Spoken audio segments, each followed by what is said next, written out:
I've been single for 3 long years now, and I haven't had any intimate contacts to talk about. It was a period of loneliness, but I tried to focus on myself and my independence until about 5 months ago, I met Max. He is 50 years old, he is successful, and charming in his own way. We talked at a party with mutual friends and just got along.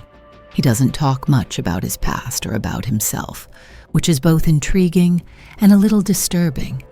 But there is an aura of mystery around him that attracts me since then. We have been meeting regularly, but events are developing slowly, sometimes even too slowly. In my opinion, the biggest hurdle has recently appeared when he told me that as soon as we get married, yes, he immediately mentioned marriage, then we can really become close people again. Marriage intimacy.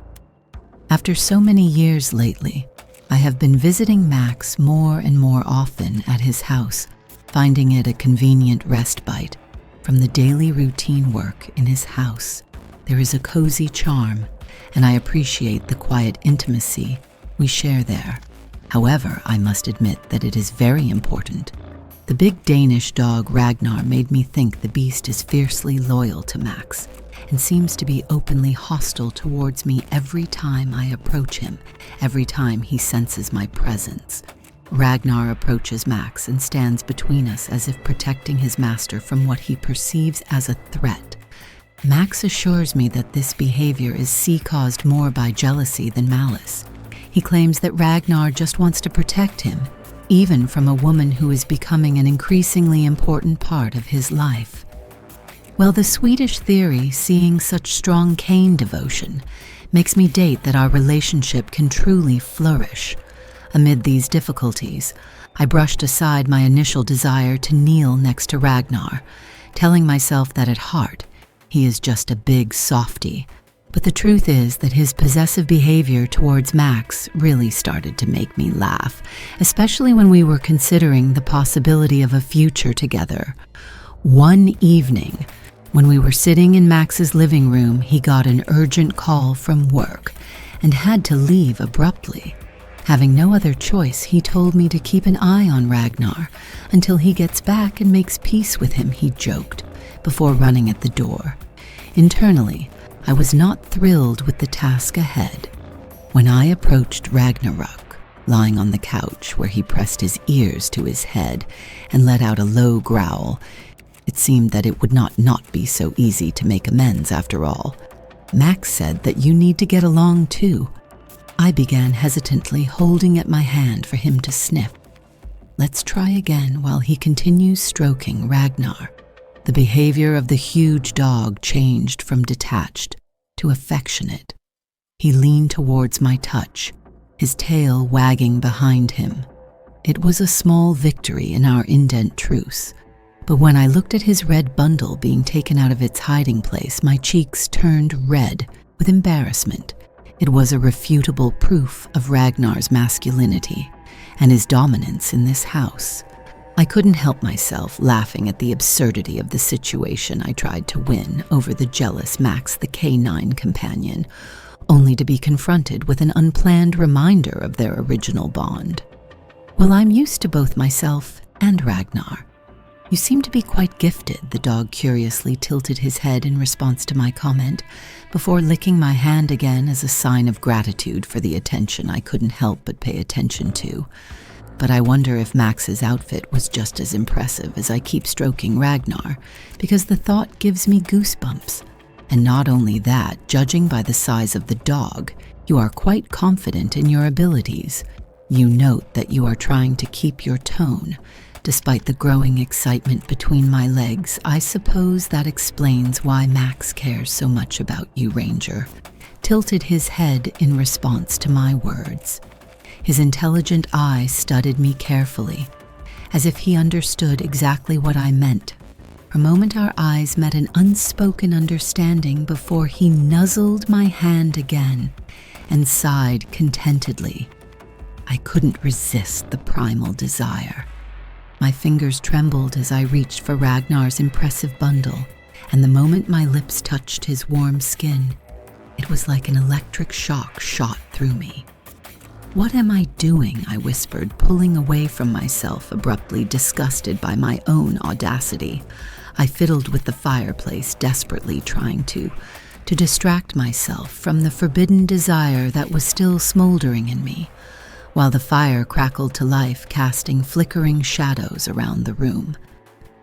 "I'm trying to shake off the memories and focus on more rational things. Pull yourself together," I mentally scolded. Myself, "You're not some animal in heat," as I know, lost by the fireplace.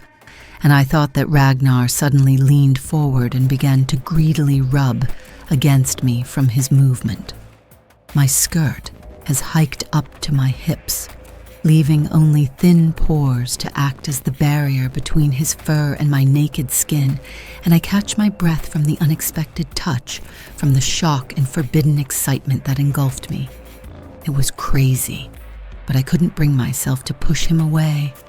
"Oh God," I exhale, LLY, grabbing his collar to examine myself as he continues to press against me with increasing urgency.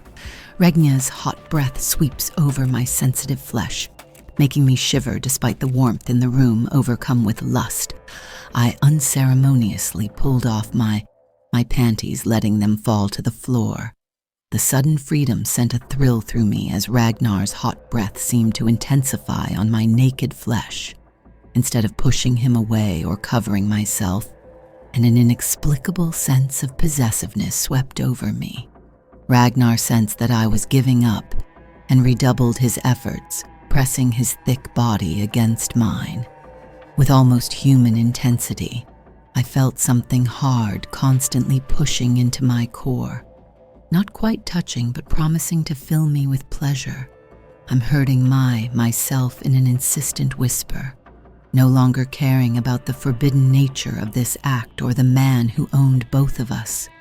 "Give it to me," I repeated more insistently, arching my hips, and in desperation when Ragnar pressed even closer in response. I finally felt this first delicious invasion, deep into, for the next crazy minutes, a mixture of primal pleasure and forbidden desire. Regnya's powerful thrust brought me to the brink of ecstasy.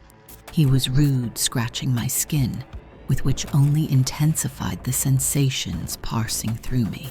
As the orgasm grew inside me, I knew that I was crossing a line beyond which there could be no return. And yet when I felt waves of strong happiness inside me, I felt that I would have waited 3 more years for this moment of unrestrained liberation. Ragnar finally left with a growl, leaving me gasping and shaking on the ground. A wave of shame washed over me for what we had done, but it was quickly overshadowed by the burning need that was already growing. I exhale again, finding my voice, although some part of me recoils from my audacity. "Please do it again," because the last time my head cleared from the fog, took a refreshing shower to wash away not only sweat, but also the remnants of our forbidden pastime. When I was sitting on the couch, Ranger curled up in my lap. His quiet snoring testifies to the tense meeting. We just had the warmth of his body and tenderness for me turn into a feeling of satisfaction despite the long-standing feeling of guilt.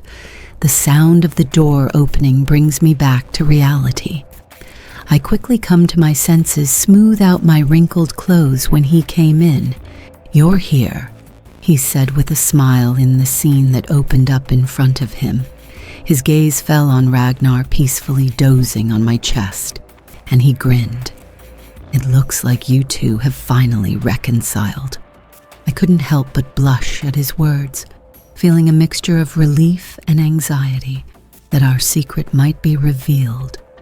"Yes, it looks like they just needed to spend some time together," I replied with a nervous laugh, trying to keep my tone casual. "I know you will judge me harshly for this desire and forbidden pleasure, but 3 long years are a heavy burden of isolation, and therefore, here is just a fragment of the story, but there will be much more until next time." If you enjoyed my story, please like this video and subscribe my channel for more stories.